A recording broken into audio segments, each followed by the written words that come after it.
შინაგან საქმეთა სამინისტრომ თბილისში ბიბლიოთეკასთან მომხდარ ინციდენტში მონაწილე ორი პირი, მელორ ვაჩნაძე და მიხეილ მესხი ადმინისტრაციულ სამართალდარღვევათა კოდექსის 166 მუხლის შესაბამისად დააკავა.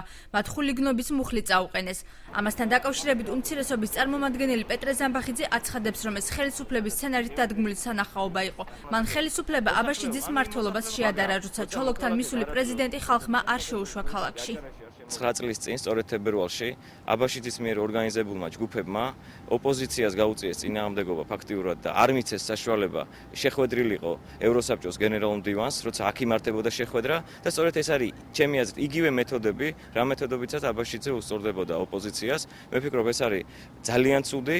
იგივე გამახსენდა, როცა საქართველოს პრეზიდენტს არ უშვებდნენ 2004 წლის მარტში აჭარაში და ჩოლოგზე ხალხი დაახვედრეს მას და უთხრეს უარი აჭარაში შემოსვლაზე. ძალადობას გმობს უმაღლესი საბჭოს ვიცე-სპიკერი დავით პაციკაძე. იგი აცხადებს, რომ ხელისუფლება პასუხისმგებლობას არ გაურბის და დამნაშავეები დაისჯებიან, თუმცა აქვე ამბობს, რომ არეულობა უმცირესობის წარმომადგენლებმა ხელოვნურად გამოიწვიეს. იქ წამქეზებელი ადამიანები გარკვევი ჩანდა ყველა კაცში, რომ ეს იყო ქალაქ თბილისის მერი გიგი უგულავა და საქართველოს პარლამენტის უმცირესობის წევრების მაგრამ კიდევ ამბობ, ეს არ ნიშნავს, რომ აქ პასუხისმგებლობა ხელისუფლების არ დგას.